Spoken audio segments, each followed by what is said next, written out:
হুজুর জান্নাতের ভেতরে আবার শপিং মল থাকবে কেমনে? প্রশ্ন আসতে পারে না? সহিহ মুসলিমের বর্ণনা, ইন্না ফিল জান্নাতি লাসুকান, জান্নাতের ভেতরে বিশাল এক শপিং মল থাকবে। এটা বোধহয় আমাদের বসুন্ধরা শপিং কমপ্লেক্সের মতো হবে, যমুনা ফিউচার পার্ক। দুবাইতে যে একটা আছে বিশাল শপিং মল, মালয়েশিয়ার মিড ভ্যালি, এগুলোর মতো হবে মনে হয়।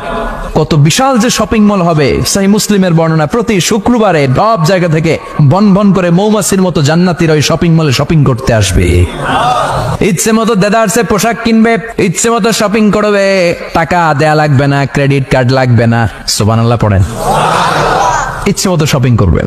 দুনিয়াতে একটু কষ্ট করে হালাল উপার্জন করে খেয়ে যান। আল কানাআতু মিনাল ইসলাম, অল্পে খেয়ে তুষ্ট থাকার, আল্লাহ শুকরিয়া করা, এটার নামই ইসলাম।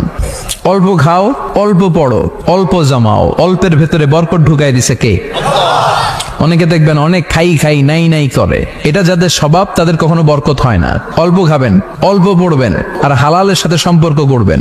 আল্লাহুম্মা কফিনি বিহালালিকা আন হারামিক ওয়া আগনিনি বিফাদলিকা আম্মান সিওয়াক। বিষ্ণুনবী দোয়া করতেন, আল্লাহ হালালকে আমার জন্য যথেষ্ট করেন, হারাম থেকে আমারে বাঁচিয়ে রাখেন। পড়েন আমিন। হালাল অল্প হলেও হালালে বরকত আছে না নাই? হারাম বেশি হলেও এটাতে কোনো বরকত নাই, ঠিক কিনা?